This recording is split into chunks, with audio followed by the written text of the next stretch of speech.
with you some of what happened over this legislative session, and also to have a dialogue with you about some questions that you might have about the legislative session, about our particular pieces of legislation, et cetera.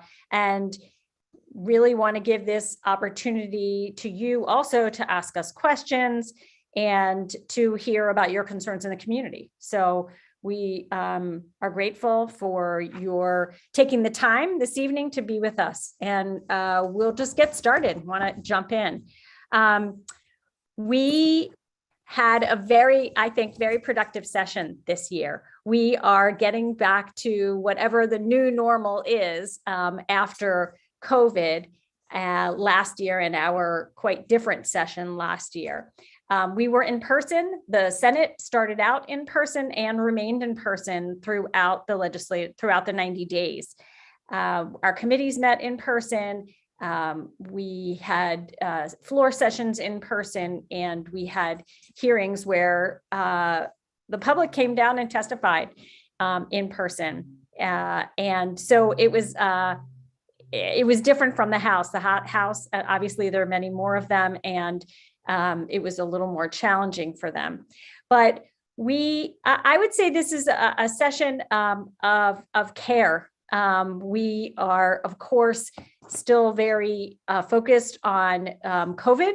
And so we were looking at what has happened over these past 2 years with regard to healthcare, with regard to education. There are certainly challenges in our schools over the past few years, challenges in our economy with rising costs, inflation, with rising gas prices, with a labor shortage. And that poses unique challenges both to our economy and to our society. But I think one of the things that we were able to do this year, we had quite a substantial amount of federal funding and surpluses in our state revenues. And we were able to take some of those revenues and address some of the challenges that we see in our communities today. So I will just talk a little bit about some of the ways that we were able to provide that care, both financially and through policy.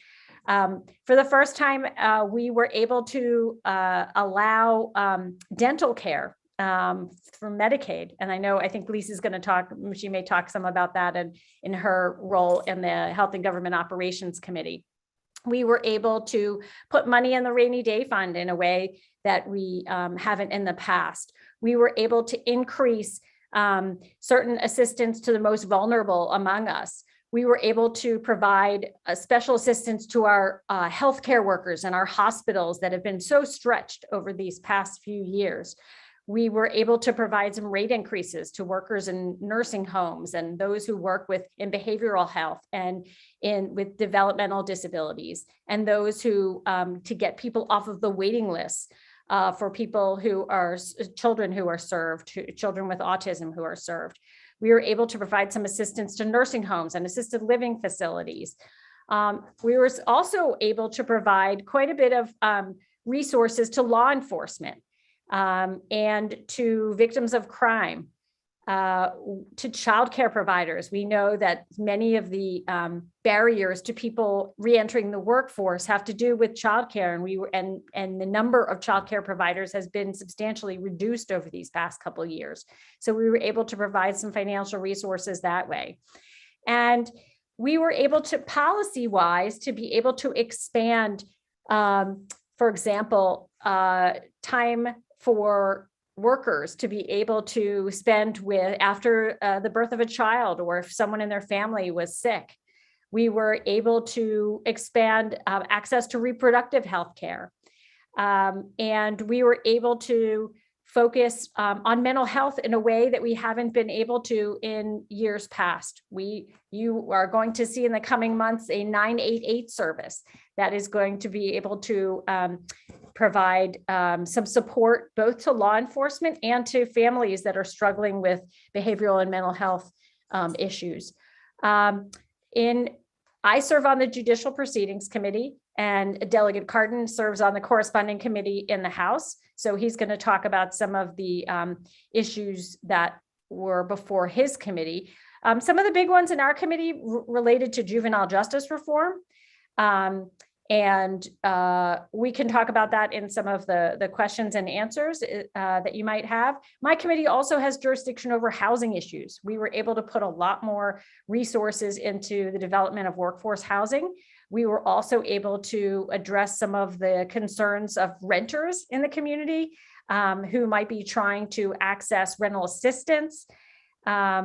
And we were also able to address some survivors of domestic violence and making it easier to access court services. And I worked with, I see Roz on the phone. She was helpful on the computer, helpful working with other advocates to allow survivors of domestic violence to file for temporary protection orders from a hospital, from a child abuse program, from an elder abuse program, and don't have to march themselves down to the courthouse to do that first step in that proceeding.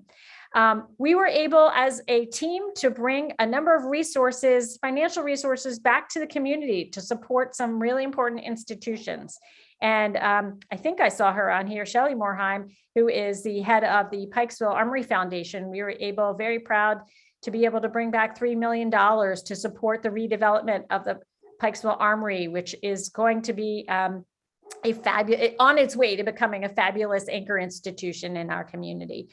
And a number at the end, we'll show you some other resources that we were able to bring back to support really important institutions in our community. We were also able to provide some more funding to the Blueprint for Education, which, as you may know, is a reform of public school education that we enacted last year, and are able to provide some more financial resources in out years for that as well. So I'm going to stop. I'm happy to, when we get to the question and answer period, expand on anything you would like and talk more specifically about some of the, I think it's 12 bills that passed.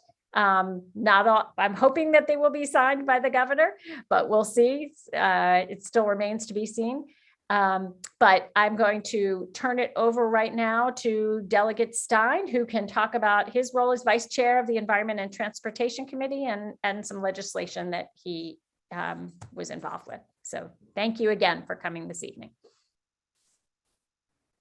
Thank you, Shelly. And I want to echo Shelly's thanks to everyone who's participating tonight. As Shelly said, we want to talk about some of the highlights of the legislative session, which was the 444th session of the General Assembly. It's hard to believe, going back centuries, but nonetheless, we want to talk about some of the accomplishments as well as get feedback from you and questions.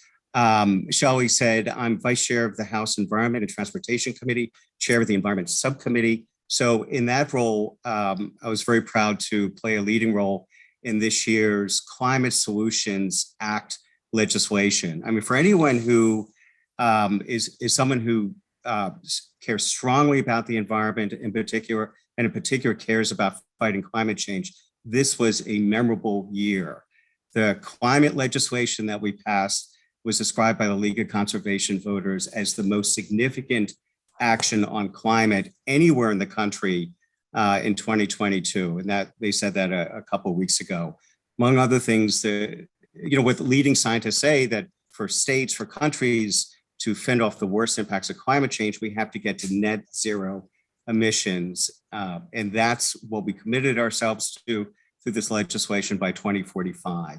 And it also requires particular actions with respect to buildings, with respect to the state vehicle fleet, and also requires that environmental justice be a key factor in environmental decisions. So a major comprehensive bill that we passed this year. Sort of related to that climate legislation was, for anyone who's interested, who's thinking about getting an electric vehicle, an electric car, we reinstated the $3,000 state incentive. So that'll be some additional cash back that if you're interested in getting an electric car that you can get. Now, we did set a cap on on the sales price of cars that are eligible of $50,000. But within, for $50,000 or less, if you're interested in getting an EV, then there is this additional state assistance. Different, still within sort of the realm of environment, more recreation, our park system. You probably, folks on the call will probably, among the millions of state residents who went to parks, especially during the pandemic. They're one of our greatest assets in the state, both our state and local parks. And so we passed legislation that'll substantially increase the resources that go to land conservation, funding for park maintenance, protection of state lakes, and related items. And then in a completely different topic, but still within my committee's jurisdiction, transportation. I'm sure you've all noticed that in addition to, of course, the terrible health challenges and economic challenges of COVID, one of the consequences is that there's been a lot more reckless driving on highways, in parking lots, and on state roads. And it hasn't really subsided with the receding of the pandemic. Early on, when roads were empty, you'd see a lot of cars flying around the Beltway or participating in road races other places. Well, that's continuing, and we've heard a lot about it from constituents. So we passed a bill that will increase penalties for participating in racing or speed contests or exhibition driving. And in particular, we give the police the authority to impound the vehicle of anyone who's caught engaging this type of reckless behavior, which is something that should help a lot. One of my bills that passed, and I worked with Shelly on this, was in the area related to the homeowner's property tax credit. Right now, there's a hard cap on eligibility for someone to take advantage of that state tax credit when it comes to income. And what we were hearing from constituents is that many homeowners, especially older adults, may have a sick family member, maybe they're sick, and they had to draw down their own savings, their own retirement plans.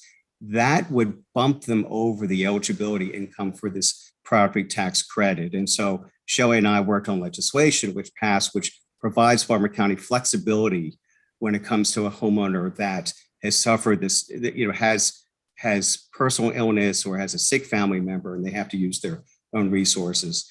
And I'll just close by saying that also in the area of taxes, this wasn't my bill, but something that we all supported was a tax credit for older adults, for individuals who are 65 or older, regardless of whether they're retired or not.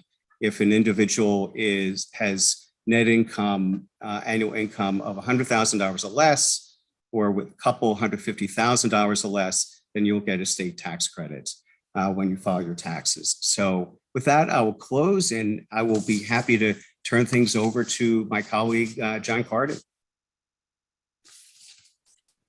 Thank you, Dana, and thank you everybody for being here. Delegate Moorheim, it's always great to see you, and I think former Delegate Needle is also around somewhere, so it's great to see all of our former colleagues and present colleagues. As Senator Hettleman said, we really did have a really interesting and successful session. It was wonderful to work with my colleagues. We do have a wonderful team. Delegate Stein, Delegate Belcastro, and Senator Hettleman have been fabulous team members, and we really did, because we work so well together, we did accomplish a lot for all of you. So I, as some of you have heard me say before, some of you maybe too many times before, I try to look out for children, for minorities, for families, and most importantly, for the most vulnerable among us.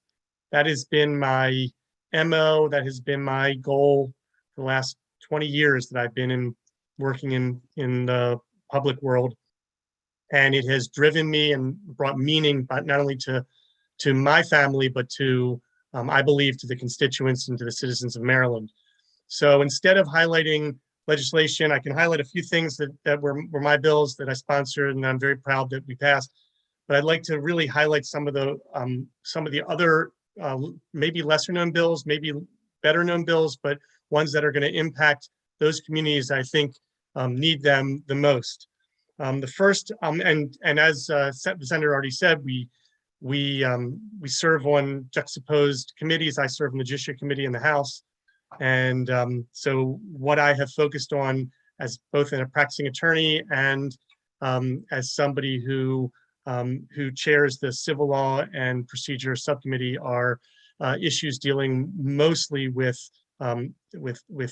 legislation that comes out of the Judiciary Committee. The first thing I'll mention is ghost guns. For those of you who heard, and our president has passed an executive order to deal with ghost guns as well.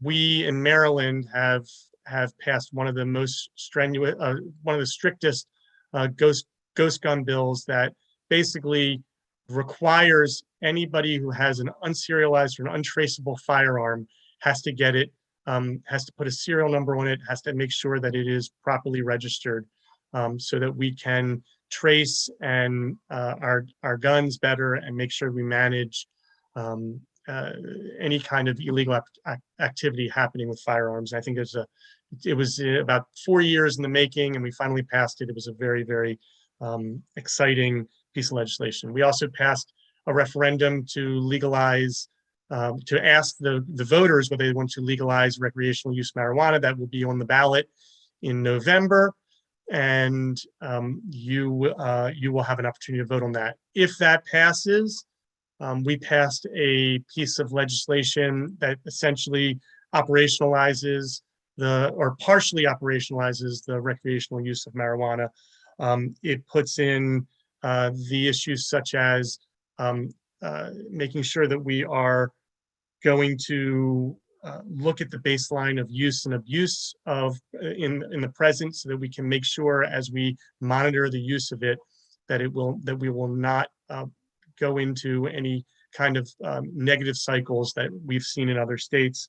It also deals with expungements and making sure that people who in the past have used marijuana or in the future use marijuana aren't going to be penalized in terms of a criminal record that could impact their livelihood in the future. Those are just a few things. We didn't deal with the regulations and how the system is going to be set up yet. That's going to be for another day.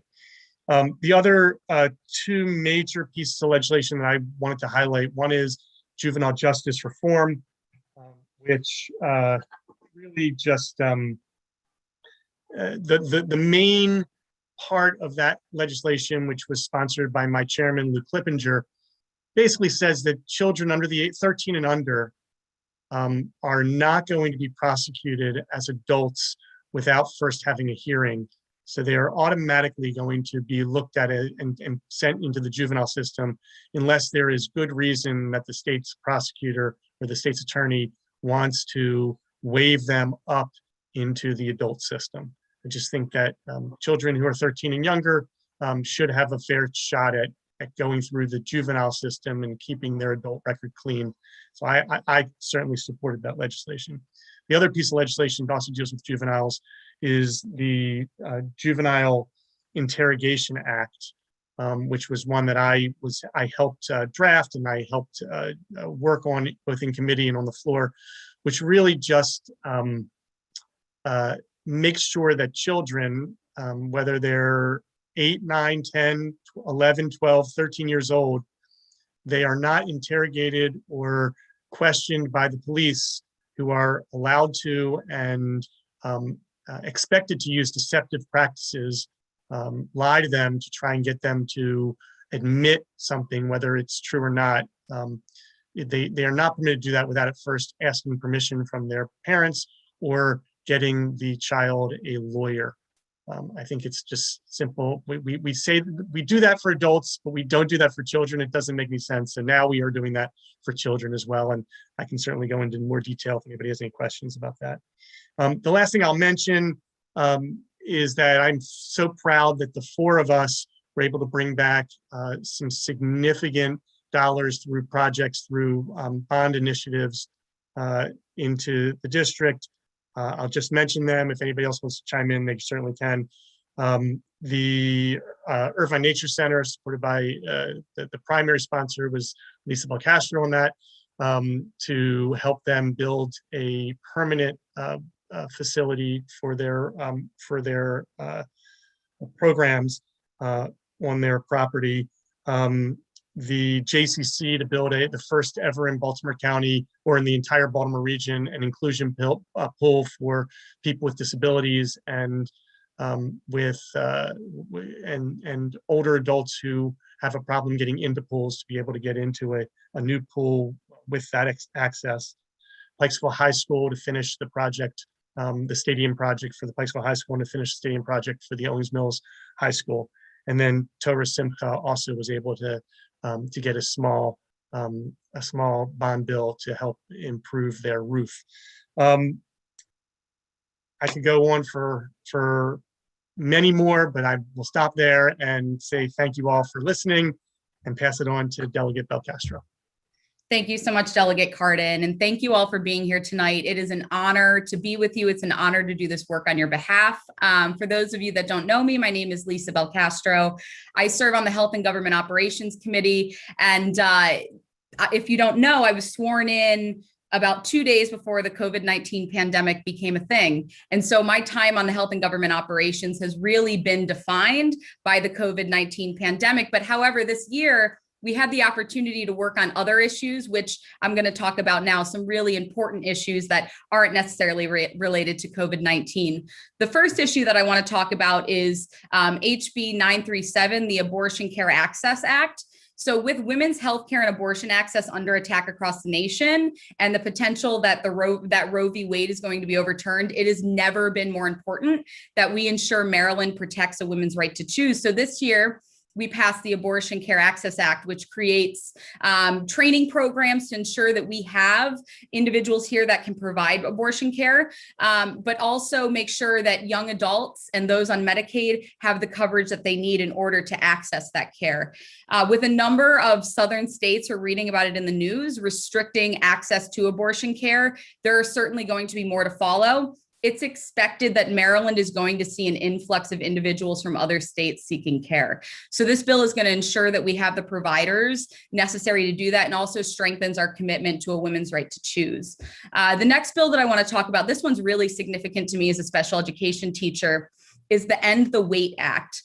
So the Autism Waiver Program, it provides very important services to individuals with autism spectrum disorder to support them at their home and in their community for services like respite care, accessibility adaptations, support services. And while it's a great program, individuals can sit on wait lists for near to a decade. And as a special education teacher, it's our job to help our students transition out of the school system and into adult life. But if those services aren't ready for them when they leave the school system, it can really stifle their ability to grow and opportunities for independence. So the End the Wait Act would reduce the wait time by 50% for those seeking the Autism Waiver Program, but also 6 other waiver programs. And one of those waiver programs, which is, again, very significant and probably has impacted individuals in this room, is the home and community-based waiver option, which helps older adults stay in their homes and helps them age in place. Another bill or another initiative that we've been taking on is the 988 Trust Fund, or the 988 hotline. We are all very familiar with 911, and hopefully we don't have to use it very often, but we are conditioned and know that 911 is what we use in an emergency situation. Well, soon 988 is going to be a staple as well. And we're going to utilize that as a national suicide prevention and mental health crisis hotline. So an individual would utilize that instead of calling 911, you would utilize 988. So I want you to remember that number, share that number with other individuals. It's going to help deploy really important services to those that are in a behavioral health crisis situation, and make sure the right people are showing up in those opportunities of need. The next thing that I want to talk about are some education bills that were really significant this year. First is public school construction funding. HB 1290, it increased the state share of funding for our local jurisdictions, which is which is huge in our area. We have aging schools. We really need to address those needs. Our students deserve to grow up and learn in schools that are conducive to 21st century learning. And we know in Baltimore County that we have a lot to do when it comes to addressing our school construction needs. So this bill is going to help increase that state share, but it's also going to do it through an equity lens and focus on areas with high concentrated pockets of poverty, which is going to bode well for Baltimore County. The next bill, this is, if we're talking about education issues, this is the biggest issue, in my opinion, as someone that's in our schools that we are facing right now. And it is the shortage of educational support professionals. They are the heartbeat of our schools. They make sure that our students are fed, that our schools are clean, that we are able to provide the services needed on students' IEPs, right? Supporting learning instruction in the classrooms. And we are at a huge shortage. We hear about it left and right. Students being left on street corners because there aren't enough people to drive our school buses. IEPs struggling to be implemented because we don't have the support staff. And today I just had to teach a class by myself, a room full of students with disabilities, special education classroom, with students with very unique needs, very different IEPs, all 12 of them, and no support person to help me in that lesson. That's a huge problem. So we are taking that seriously here at the state. We passed HB 1349, Educational Support Professionals Bonus and Report. So what it's first going to do is it's going to tell our ESPs that we value them, that we support them. Here's a bonus. It's not enough. We've got to do a lot more. But it's going to help. It's in addition to the bonuses, it's going to identify pathways for us to provide career pathways for those that are ESPs. Because currently you might be hired at minimum wage and there is no opportunity for growth for you. But we want these individuals to stay in our schools. We don't want them to be transient positions where they come and go really quickly. We need to find ways to bring them in, keep them there, get them benefited. And so this is going to help identify pathways for us, which was something that we left out of the blueprint for Maryland's future. We figured out ways to help our teachers and address teacher shortages and elevate the teaching profession. But ESPs are the heartbeat of our school. And I can be honest with you, because I deal with it every day. It's never been more important. We are in a critical shortage when it comes to those individuals in our schools. Now I'm going to move on to a couple of the bills that I worked on this year. The one that I am most proud of, it took 2 years to get it through, but it is critically important, is the Suicide Fatality Review Board. And incidents of suicide continue to rise across our state and nation. And experts in the field believe that this is a problem that is preventable, but we lack the data needed to make the changes that we need. So what this bill would do, or what it's going to do, is it's first going to establish the board, but also it's going to give the board the authority, or the committee the authority, to collect data on specific incidents of suicide. And when you look at data, you can start to identify trends. And when you can identify trends, you can identify reforms, you can identify pathways to help drive that rate down. So the best example that I can give of this bill being implemented somewhere else and seeing success is in Washington County, Oregon, where they did this same exact thing. And they were able to identify the trend that it's sad to talk about, but a large amount of people prior to a death by suicide would drop their pet off at a shelter.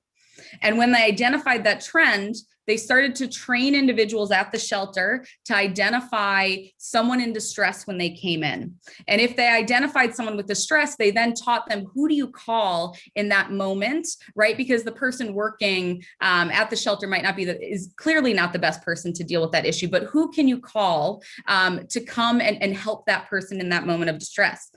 So that's just one example of something that they implemented. But Washington County, Oregon, in a time when the rest of the country was seeing the incidents or rates of suicide increase, they were seeing their rate of suicide decrease after implementing a board like this. So really proud to get this bill to the finish line this year, and excited to follow its path and the work that the committee is going to do over the next few years with that bill. Next, I serve on the Oversight Committee for Quality of Care in Nursing Homes and Assisted Living Facilities. And through that work over the last 2 years, we've found that we have issues with quality of care in our small assisted living facilities of really 9 beds or less. And that was exacerbated because of the COVID-19 pandemic. We saw a lot of problems in our smaller assisted living facilities. And a major issue is whether, if you can think about assisted living facilities, right, here in our own district, we have large apartment style assisted living facilities. But right now I'm sitting in Sudbrook Park, and 4 houses down from me, there's a home that's also considered an assisted living facility that only has about 5 to 10 beds in it. Here's the thing, that large apartment style assisted living facility is currently regulated exactly the same as our small assisted living facilities that are currently 4 houses down from me in the neighborhood that I live in. We are seeing issues with these smaller assisted living facilities that are popping up quicker than we can keep track of them. And so what this bill is going to do is it's going to study pathways for us to regulate those smaller assisted living facilities differently, because we've got a lot of good actors here in the state. We also have some actors in the state that are not that honestly, we need to find ways to better regulate them. And we hope that this bill is going to help set us on that path. Those of you that know me or don't know me, you know that I'm a member of the LGBTQ community. It's really important to me that we carry on that work. The work is not done on behalf of the community. We still have a lot to do for our trans neighbors and friends. And so I had a number of pieces of legislation this year dedicated to streamlining the arduous, antiquated name change process that a lot of states currently have. I was really thankful that one of those bills got through. It's after 2 years of work on it, we got it through. It's titled Marriage Records Name Change. And it's really important that our trans neighbors and friends have access to identity documents that accurately reflect their name and their gender marker. And that's because we utilize these documents to just recently, I had to update my healthcare benefits. In order to do that for my spouse, I had to show our marriage certificate. Well, if my marriage certificate doesn't match my driver's license, right, or all my other identity documents, it's going to create a problem, right? Or something's going to get flagged. And then you have to have an awkward conversation that you shouldn't have to have, or out yourself to someone that you shouldn't have to out yourself to. And so trans Marylanders have been told by our county clerks that if they want to change their name on their marriage certificate, they have to get divorced and remarried, which is crazy. So we actually got this bill through, and what it does is it sets up standard procedures so our county clerks can move forward with changing names on marriage certificates, which is a big deal. And one more, I have a number of things that I could keep going on about, but the last one that I'd like to talk about is the recess grant program bill that I had. Unfortunately, didn't get through this year, hopeful that it will get through next year. And this came just from my experiences as a special ed teacher. I've noticed that my students in wheelchairs and walkers, our playgrounds aren't necessarily conducive to them, right? So our students are missing in wheelchair, just because they're in a wheelchair or they're in a walker, they're missing out on opportunities to swing on a swing set. They're missing opportunities to be able to go up and use the jungle gym. And so what we wanted to do is create a grant program so that teachers like myself, when I have a student that has a wheelchair, or my colleagues across the state, they're able to submit for that grant to have a swing put in, right? To have a ramp instead of stairs changed out so students can go up on the jungle gym. We didn't get it through this year. Hopefully we can get it through next year. And I'll certainly be continuing to beat that drum. I could continue to go on, but I will stop myself there. And it looks like I'm going to be pitching it back to Delegate Stein, who's going to kick us off for questions tonight. Actually, I apologize. No, that's okay. Back to you. No, it can be either one, but actually I'm gonna start it with a couple questions that came in late, and then we can ask if there are other questions, or if Delegate Stein, if you have the questions in front of you, to be able to go through some of them. But a couple questions came in late that are related to some things that were mentioned that I just wanted to ask. Someone asked about the retirement tax credit, if it how it applies, to what years it applies. And I just happened to be able to look it up, and it applies to all taxable years beginning after December 31st, 2021. So I hope that is responsive to the question. There was another question that someone asked about the state of our roads and our infrastructure. And I am actually very much, I agree with so many concerns that I hear from people and I myself experience when I drive around the district about the need to tend to our infrastructure. I know our cars are taking a beating when we hit a pothole and we get a flat tire, et cetera. And that is, that's what our gas tax goes for. And so while we were very happy to be able to provide some relief to the rising cost of gasoline, we could do so only in a limited way because a portion of that goes to maintenance of our roads and our bridges, et cetera. And so we want to make sure that we have the resources to be able to address that infrastructure. Now I'm going to toss it to Delegate Stein because he certainly has more firsthand experience with the transportation issues. Thanks, Shelly. Yeah, no, that's, I agree with everything you said with respect to roads. One thing that I can add is that with the passage by Congress of the significant infrastructure bill, there will be a lot of money coming to Maryland and in turn to local jurisdictions, such as Baltimore County, for improvements to roads, highways, bridges, as well as there'll be, I believe it's a competitive process to apply for mass transit funding. So yeah, I think we all agree that the condition of our infrastructure, especially when it comes to roads and highways, but other areas as well, needs to be improved. And there have been a number of projects underway already funded by the state, but with these federal dollars, there'll be even more repairs and upgrades that can be done. I will say there is a project in our area, in our district over on Padonia Road that we have. I know my office has heard from constituents, and that should be wrapping up this summer to the repair of that Padonia Road bridge. So that will be a welcome relief. Okay, so Can I just chime in real quick on a comment that I neglected to say earlier, that Dana brought up and it reminded me. Dana mentioned, Bill, that reins in speeding and racing for cars. One of the things that bill was actually jointly assigned to the Judiciary Committee, and one of the things that we tried to get in that we did not get in this year was noise pollution and requiring certain regulations on how much noise cars and motorcycles can make, particularly in residential neighborhoods. Hopefully we're going to tackle that next year. So it's just something that goes along with the racing, is it can be really, really disturbing and harmful to all of us. So we hope we're going to get that. And I also neglected to say that we passed two really important bills to protect pets and or animals out of the Judiciary Committee this year. And I just wanted to make sure that everybody knew, because 80% of us have pets and we do care about them.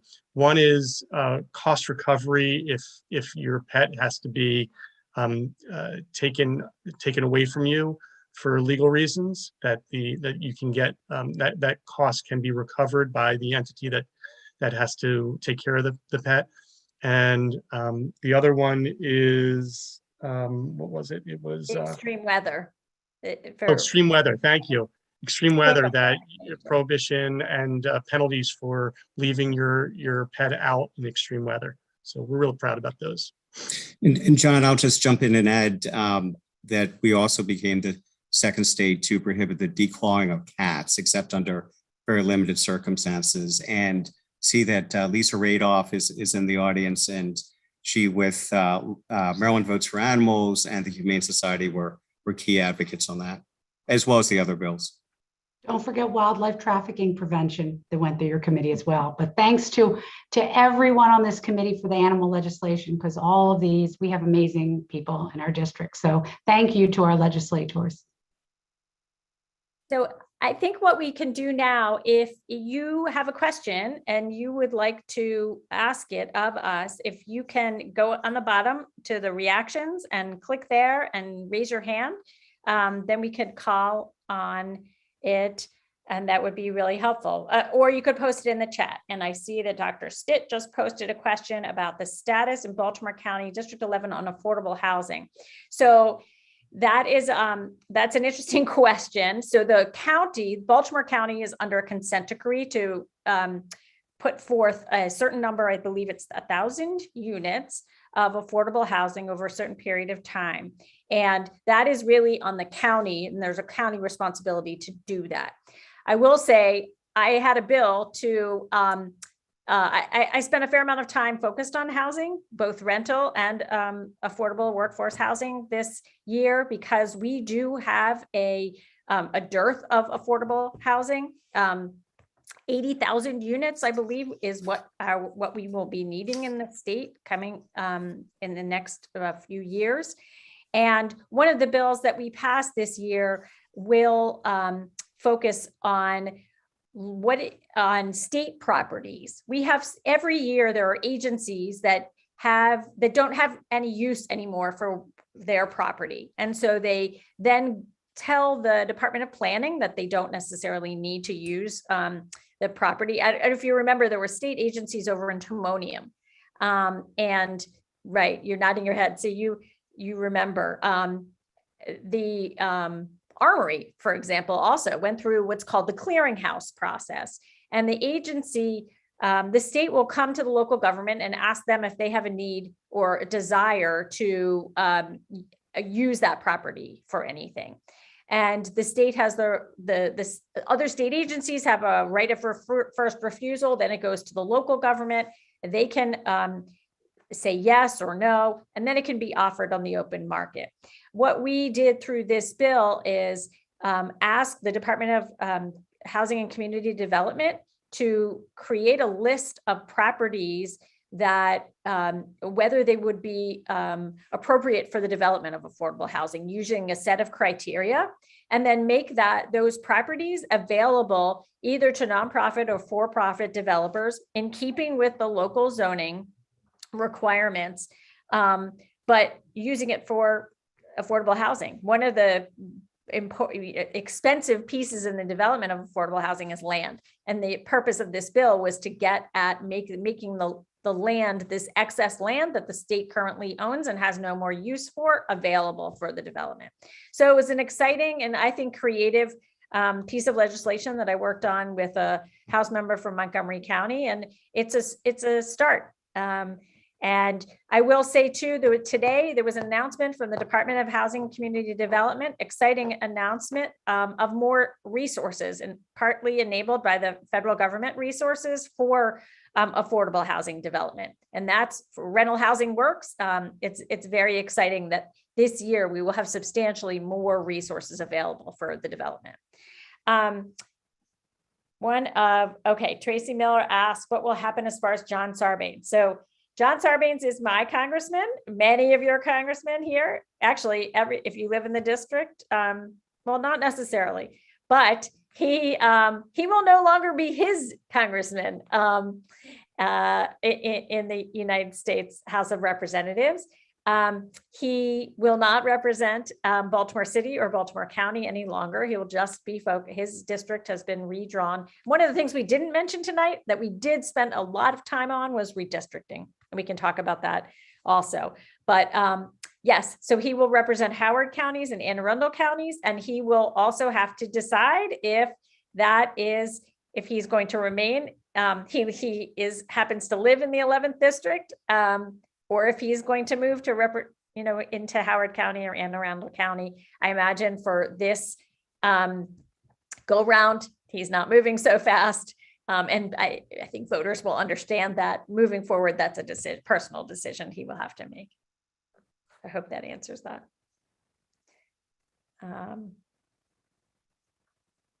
Okay. Anybody else want to jump in and read questions? Regulations for high-rise assisted living buildings versus small ones. Can we have examples? I think that was something that Delegate Belcastro talked about. Yeah, I'm happy to hop in on that.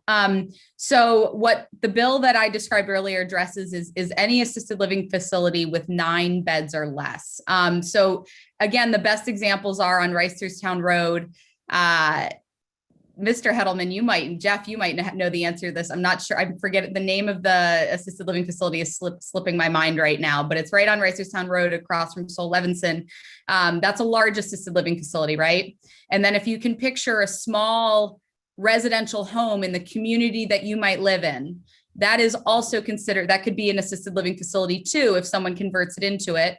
And currently we regulate that the same. And there are major differences between the two. And we are seeing a lot of issues with our smaller assisted living facilities that are popping up again quicker than we can keep track of them here in the state. And this comes from the work of the oversight committee that I serve on in quality of care in nursing homes and assisted living facilities. So we see this just as a starting point to study pathways to regulate them differently so that we can elevate the quality of care in our smaller assisted living facilities that many of those in our community are going into now, especially in Baltimore City. We're seeing them pop up everywhere. So we've got to get a handle on it, and we see this as a starting point. I see that Delegate former Delegate Moorheim has his hand raised. Yeah, since there was some time here, I thought I'd take it. I wasn't planning to say anything, but thank you, this great group. I did want to thank them for 2 bills that really affect every single Marylander that passed, and I lobbied them during the session. They all responded well, and they all helped make them pass. And one was House Bill 1073, which promotes end-of-life care planning, advanced care planning, something we all face, whatever our age is, and makes it electronically available. It really is an important landmark bill, a model bill for the nation, in case you weren't aware of its significance in that respect, and to make that as available as other information in the medical record. And the second bill was House Bill 1127, also dealing with public health. So as a clinician, as an ER doctor, or any clinician, I need to know what medicines my patients are taking. And it's not always clear. First of all, there's lots of new medicines. People can't always remember them all. And different physicians may prescribe, or different prescribers may prescribe medicines, and not everybody's aware. So oddly enough, I could look up what Schedule 2 through 5 drugs you may be taking. Those are the narcotics and sedatives. That a very small percentage of drugs, very significant. But what about the other 99% of drugs that are prescription drugs that are out there? And it's a significant cause of medication reactions, making choices on how to treat people, all kinds of clinical implications. We don't have that information.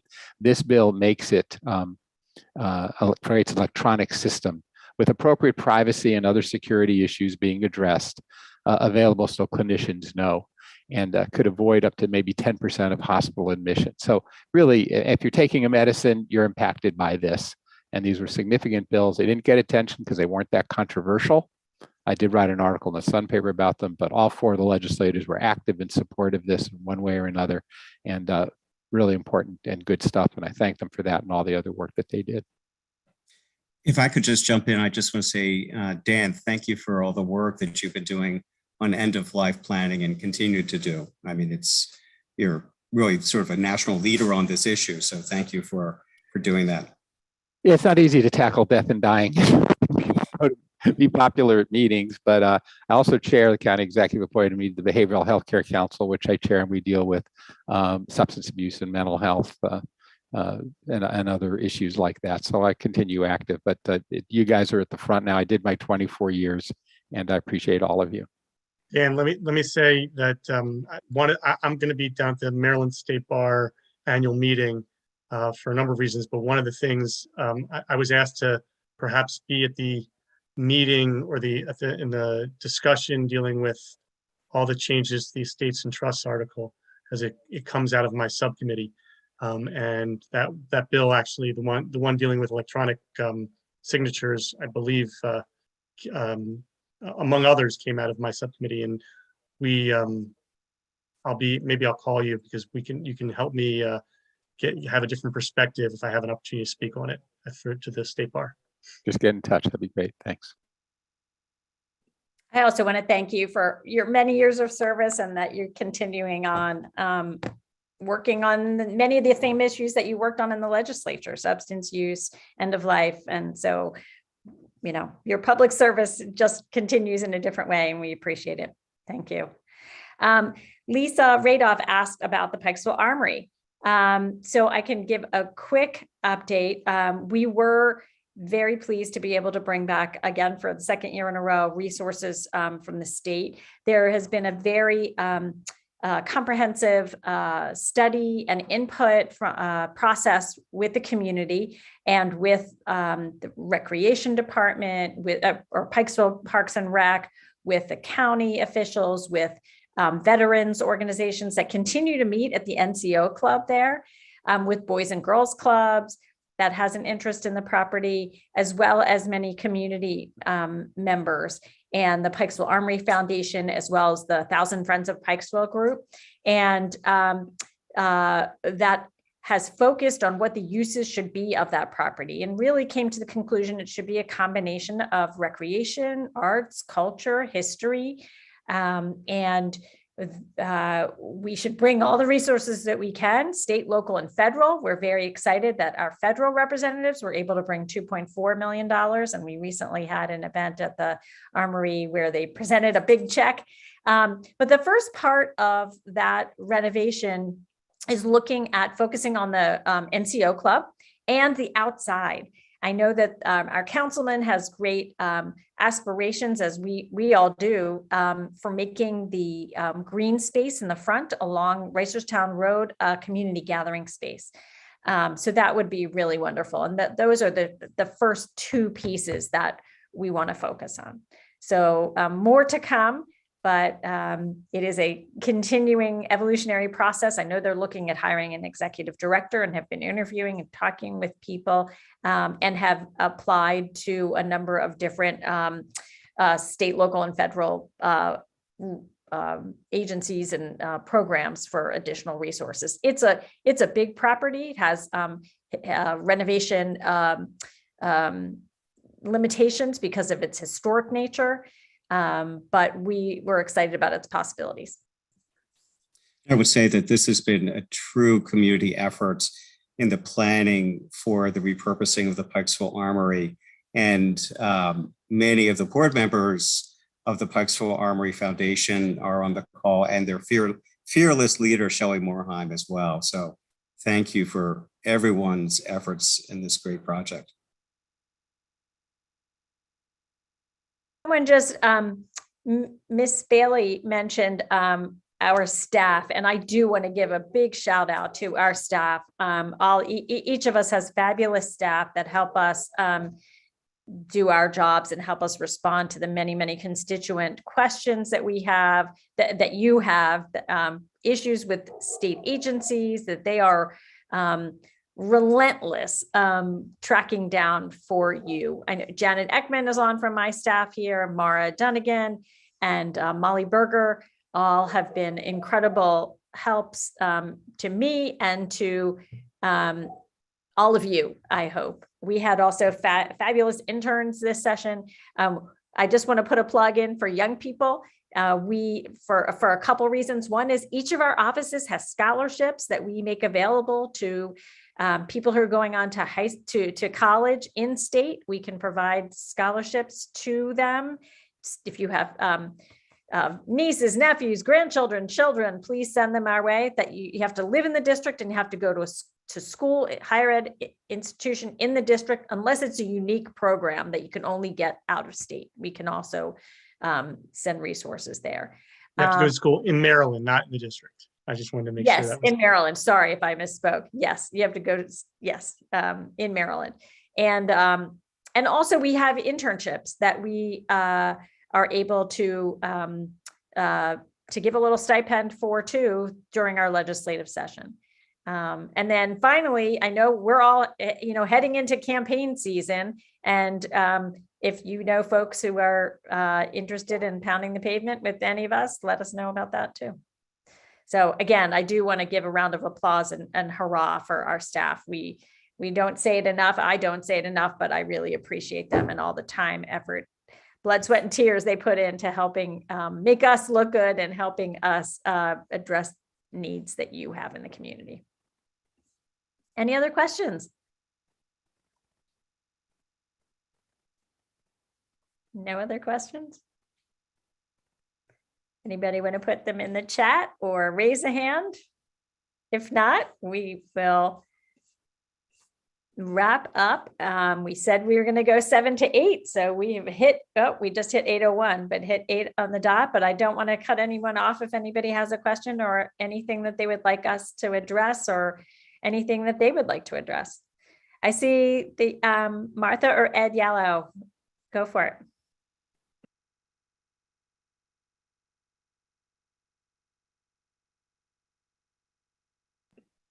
Can you unmute?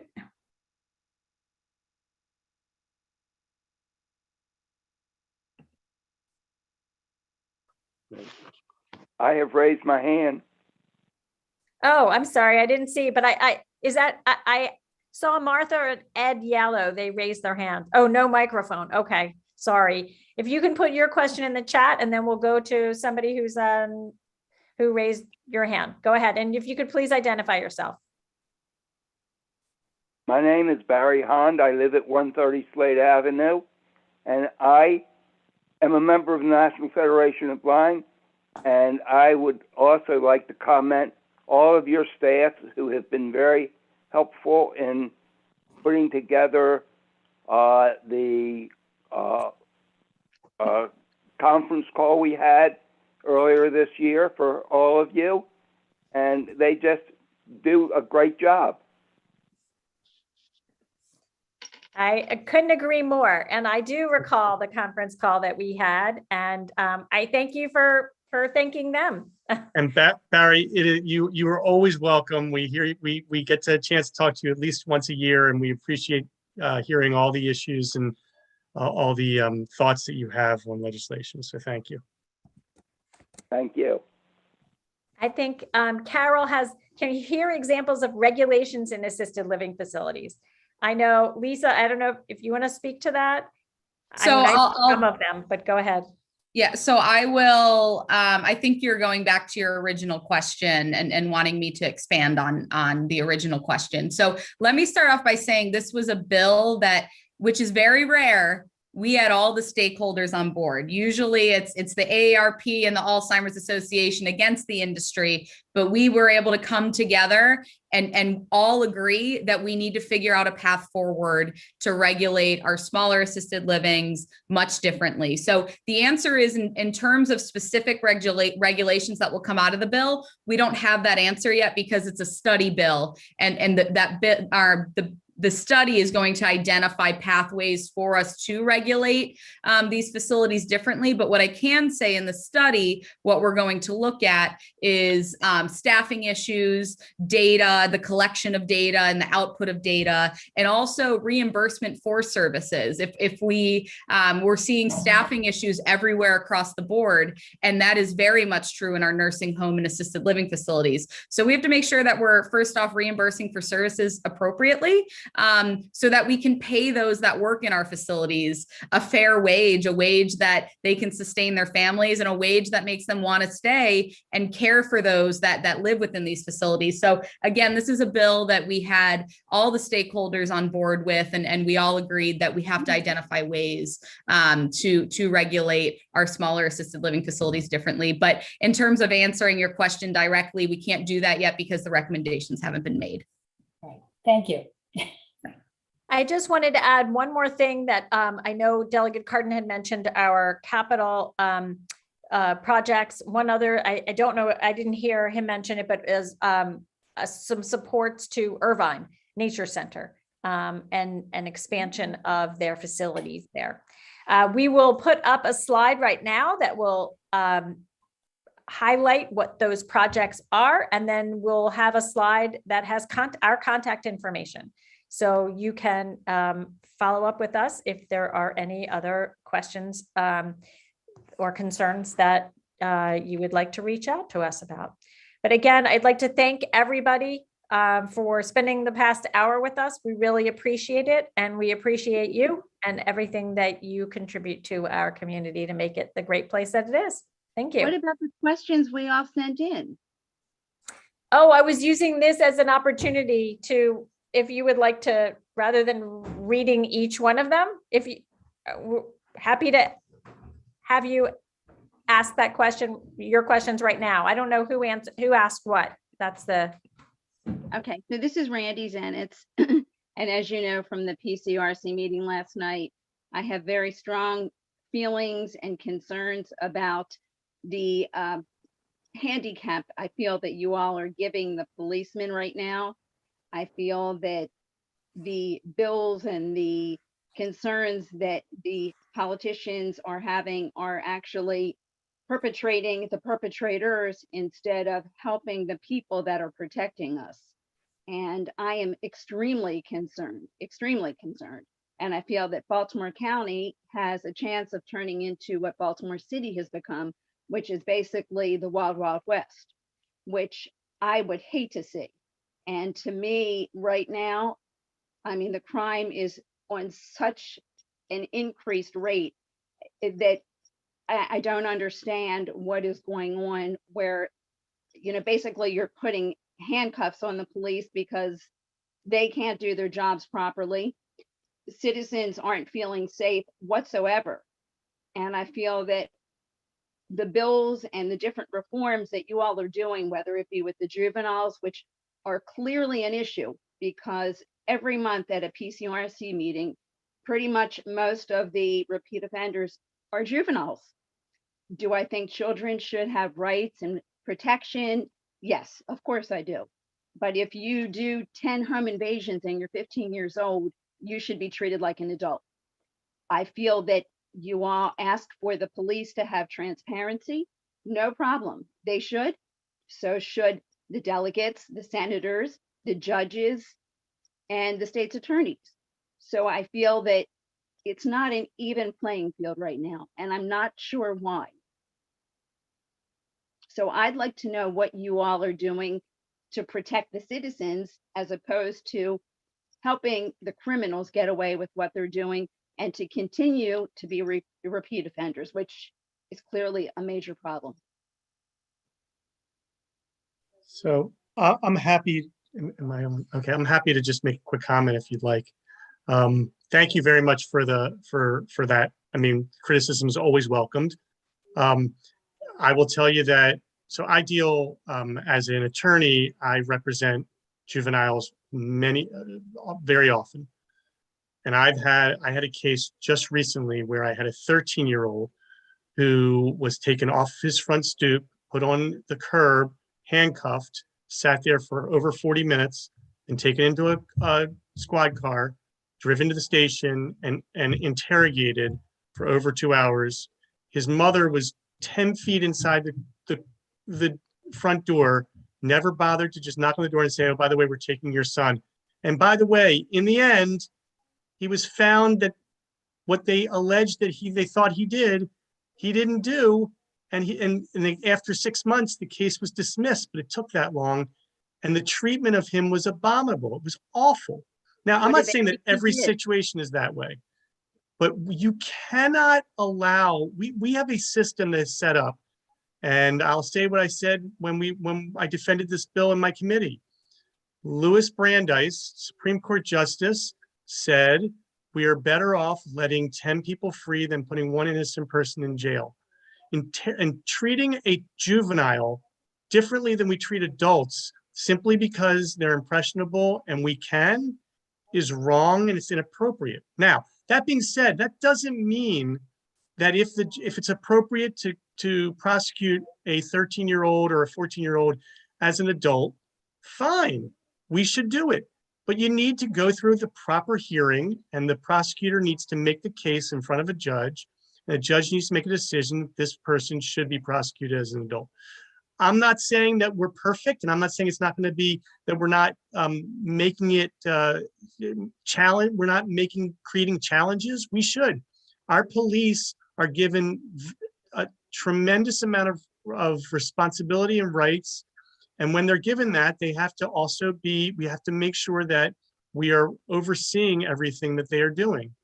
And we are working very closely with the police, with the FOP, and with the judiciary to make sure that any new regulations are done fairly and appropriately. And I think that we have come up with some common sense regulatory changes. That doesn't mean that we made a lot this was all done 2 years ago, the most of the police reform work. That doesn't mean that over the last 2 years, we haven't made some tweaks and changed it and made it a little bit more workable for the system.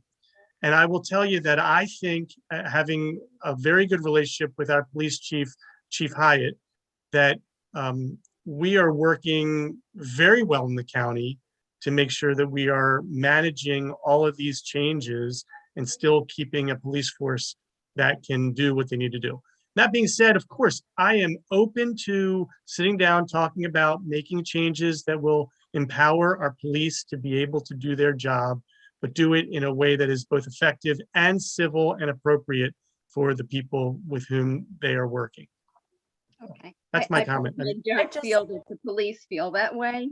And I will tell you that I was raised in a household where my father volunteered to help the police, volunteered to help the fire departments for 52 years. So I am all about community service. And I have had times where I could have had maybe a bad attitude toward police, could have had a bad attitude toward politicians, but I try to keep an open mind. But Sure. The one thing and the bottom line is look at where we are in the crime rate. Just like Baltimore City, Baltimore County, the crime rate is escalating. What you're doing, not you personally, but collectively, is making it harder for the police to do their job. Does that mean every policeman out there is perfect? Absolutely not. Do you think every politician is perfect? Absolutely not. I don't know any human being that's absolutely perfect. But Right. when you're doing something and it's not We- working, you detour.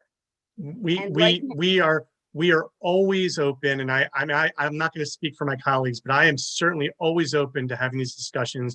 I sit down with my friends in the police department and police leadership every year, both the rank and file as well as the chief and her administrative staff, and we try and come up with ways to make our community safer, but also come up with ways to make their job easier. But we also have to make sure we're Not protecting the making civil the job rights easier. and the constitutional rights of all the citizens of Baltimore County. I mean, so we have to do it both. And so we do our best to try and come up with policies that make sense on both sides. Then That's how my, I come- mean, I agree with you that we're not perfect and we still have a ways to go. And we need to make sure we're doing that. And certainly we do not want an increase in crime. And If you have it, I'm not sure that what we're doing is what is, I could make the case, and I don't think this is the right forum to go into all the details, but because of what we're doing in terms of changing the way that we have right now it's in the county dealing with the police board, the board overseeing the citizen review board of the police. That is in no way impacting the increase in crime. It's just not. I mean, and you can say it. That's there's just no results that are created in that way. But if we want to come up with, I would be happy to work with you or your family or the people that you believe have some good ideas to come up with some ways of making things better and easier. Always open to that. for example, you all had some forum yesterday where the ACLU had some very planned speakers and such. People like myself had no idea about the forum that you had yesterday. I would very much have welcomed the opportunity to speak. Right. It I don't wasn't, know about, just to be clear, it was not us that had this forum. It was the Baltimore County government and the county council that had an opportunity for folks to respond to the county's plan for the police accountability board. And that is, publicized through the county. And I know Councilman Patoka publicized it. I had posted about it too. And there's an opportunity for citizens. And I don't, any advocacy group, any individual is certainly welcome and encouraged to voice their concerns or their support of what's being proposed, like it was like a hearing. Next week, I believe and you can check the county website, My guess is the county council will have a hearing on the actual proposal, and there may be an opportunity then to weigh in before the full council. But as Councilman Patoka had mentioned last night, he welcomes hearing from the community now, and I'm sure other council people do too.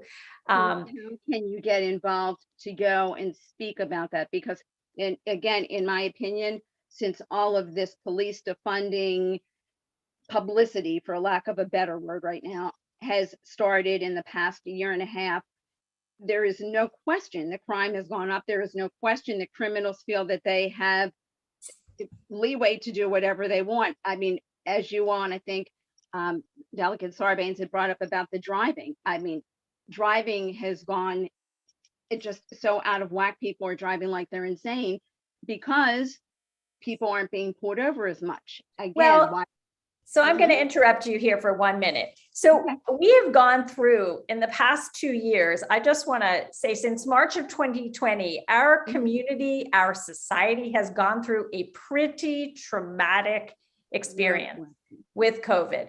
And that has, I think, we don't know to this day the impact over that the pandemic has had on us. And we won't know, I think, for some time. I think historians will look back at this time and have quite a bit to say about the impact on child development, on impact on actually every part of our society. And like you say, things we don't even know yet.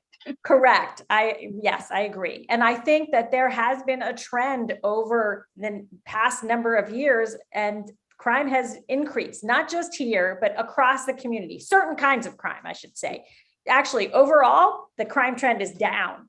The violent crime is up, but homicides are up. But other types of crime, if you actually look at the data, it's actually down. You might not feel that way. And I understand that. And how people feel and whether they feel personally feel safe is very important.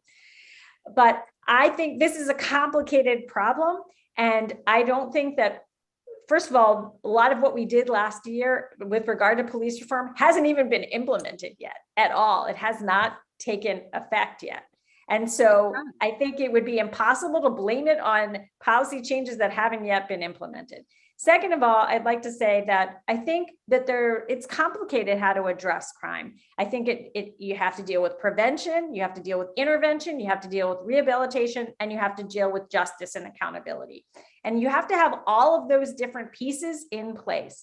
And so I think that we did quite a bit of investment in prevention. We have to have quality schools, right, to educate people and to have after school activities for kids to be able to stay in their school and to be off of the streets. We have to be able to give families a means of supporting themselves, right? So that they are able to put food on the table and to engage with their family in the way that they can. We have to be able to provide intervention services when people are falling through the cracks so that they can get the mental health services that they need, so that they can get the substance use services that they might need, and that the kids can be diverted when they do get into trouble. We have to be able to get guns off the street, frankly, right? Because that is a source of a lot of violence. And we have to be able to provide a criminal justice system that is fair and equitable and treats people fairly throughout the system. And so I would say when they keep being repeat offenders instead of letting them out and making excuses for them. So I agree that repeat offenders need to be held accountable, and our criminal justice system needs to do that fairly. But people need to have fair access to the system and need to be able to be represented fairly through the system and need to be treated. And unfortunately, as many people have experienced unfairness, unfair treatment from the system, and we are putting certain policies in place that address those inequities that are historical inequities, so that going forward, people will have a more fair and equitable treatment. But I agree, people who there needs to be consequences, right? And we need to hold people accountable, but we need to do it in a fair and transparent way. And that's on both sides. So, I mean, there have been many abuses in our criminal justice system, and we need to shine a light on those abuses too. And so I think each and every one of us would say we support and are thankful for our police department and the hard, difficult job that they have, putting their lives on the line every day. Whether that's public, fire department and police department. I do not support defunding the police, but I also really don't support using that kind of language to divide people, because I think all of us want safe communities, and each and every one of us is trying to make sure that we feel safe walking out our door at night, and that we feel safe in the community. Yeah. And that's what we work towards in Annapolis, and that's what we work towards every day in the community.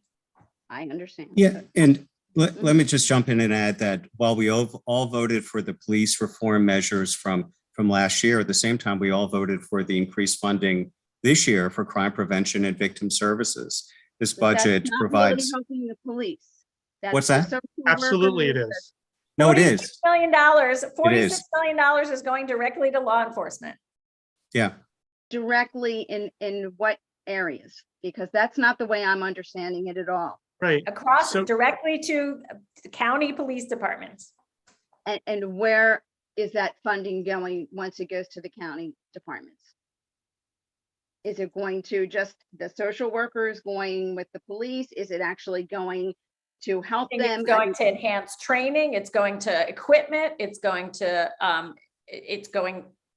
recruitment. It's going to police cameras. To body cameras. To funding the police camera program, which is desperately needed by the police. Yeah. There's also, I mean, I don't think there's any legislator, at least I shouldn't say it, there's no legislator in Baltimore County who is going to say anything about that we would support defunding the police. And I take exception to that kind of language, because I think that if you talk to the Fraternal Order of Police and to the police leadership, they will tell you that we work with them, and we provide we created the policy with them that goes to the county council, and the county council right now is dealing with one particular piece of that legislation, and this is how we create a society where you have police that are working in the communities and understand that you have to be sensitive to the issues, whether it be the racial issues, whether it be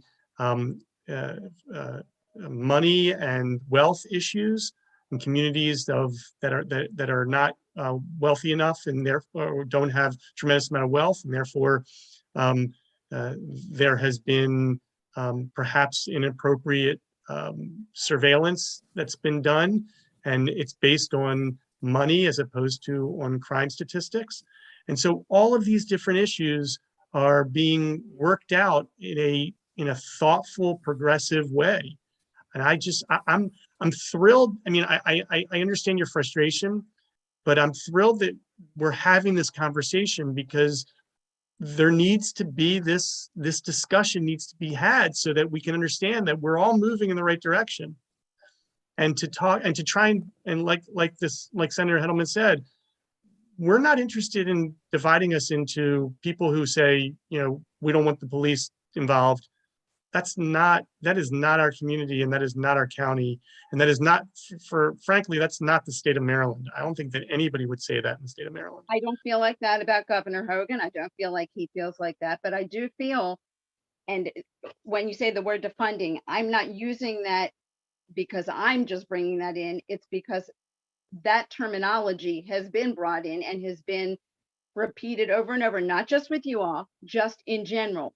Right. Countrywide, statewide. I mean, it's just all you hear about. I would encourage you to talk to Chief Hyatt and ask her, do you feel as if we are that is the end game and the goal of what we're trying to accomplish. And I think that you will find that we are all on the same page, that we have the same objectives, and we're going to get there through thoughtful public policy, along with executing a really, really good police program. And it's happening. I mean, it's just, I don't think that all of the policemen feel like you think they do. I hope that Chief Hyatt is anywhere half as good as Scott Schallenberger, because he was amazing. And I'm hopeful that she will be. There are many citizens that I have spoken to that do not feel that our safety and best interests are taken in hand, that instead of being politically correct, we have gone the opposite way. So we work very closely, at least in my committee, with Scott Schellenberger.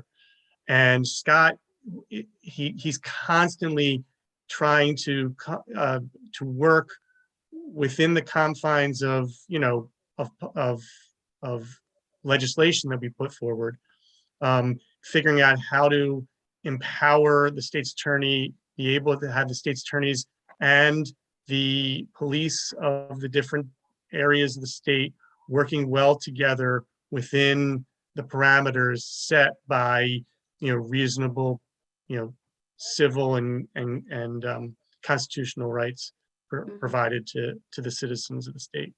And Schellenberger but let me just say, he has been a leader in making sure that we are all working together and managing with both progressive policies and strong police presence. He's been very good at that. May I speak? Whether you like him or not. May I speak?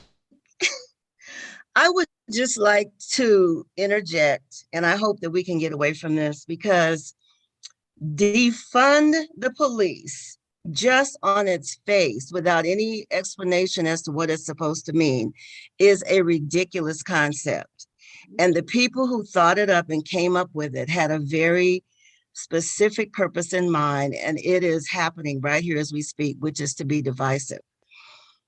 I had this discussion on my Facebook page with somebody, and I kept saying over and over again, a better slogan would have been reform the police. And I think we see some of that happening all across the country, at least here in the state of Maryland. And it's a welcome help. I like what Delegate Belcastro said about the 988 number. When I was in California, I was responsible for a part of our church which held community meetings to address problems in the community. And one was the way that police handle people with mental illnesses. Because they didn't have the training and the knowledge, they handle people with mental illnesses the way they would handle any other bad actor on the street. And as a result, many people with mental illnesses have been abused or even killed.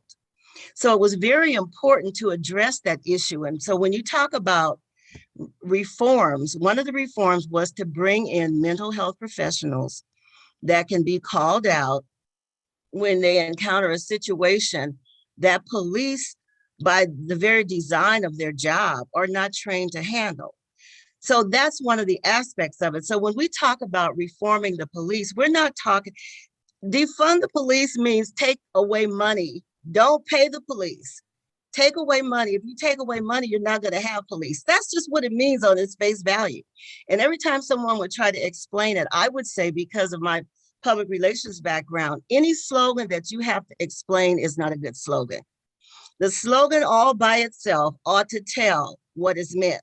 So every time I would see someone attempt to explain what defund the police meant, I wanted so bad to go through the television set and tell them to sit down and shut up. If it doesn't mean what it says, which is to take away money and not have a police department, then you shouldn't be using that slogan. So I hope that all of us on this call at least can get rid of that slogan even in our minds, because it was ridiculous from the onset. And I hate to see us spending a lot of time talking about something that doesn't even make any sense. I want again to say publicly, because I've been quiet and just talking in the chat, but I want to say to Senator Hettleman and to all of the delegates, thank you so much for what may at times, I'm sure, seem like a very thankless job, but you know, God bless you. That's all I had to say. Ms. Bailey, thank you so much for those comments. And if I could just really quickly jump in, I remember prior to the police reform votes last session, all of us collaborate with Captain Rogers and Lieutenant DeCara here at the Pikesville precinct. I remember having a very specific conversation about the reforms. And one of the things, while we didn't agree on everything, one of the major things that we did agree on is that our police cannot be the response to every single issue that comes up in our community. And we have to find ways to remove them from all the things that we expect of them in the community so that they can focus on violent crime. And I think that's something we can all agree on, right? We have shortages. We need to free up their time so that they can focus on the issues that truly matter to our community. And so that is the route that we've been taking in the legislature, finding ways to make sure that the appropriate people show up on scene for the other issues outside of violent crime that could come up in the community. And that's going to be the 988 number, mental crisis response units, all the work and funding that we're putting in to make sure the right people are showing up so that our police can do their job. And that's it. I'll out after that. Thank you. Thank you, everybody. I want to say this is a very good discussion, and we appreciate the back and forth and the thoughtful consideration of all the issues that we tackled tonight. It's 8:30, past 8:30 now, so happy to continue the conversation. We'll put up the contact information for each of our offices, but thank you very much for raising the issue and appreciate it. Thank you all. Thank you. Everybody. All right. Have a good night. Stay safe, everybody, and healthy. Good night. Thank Thank you. you.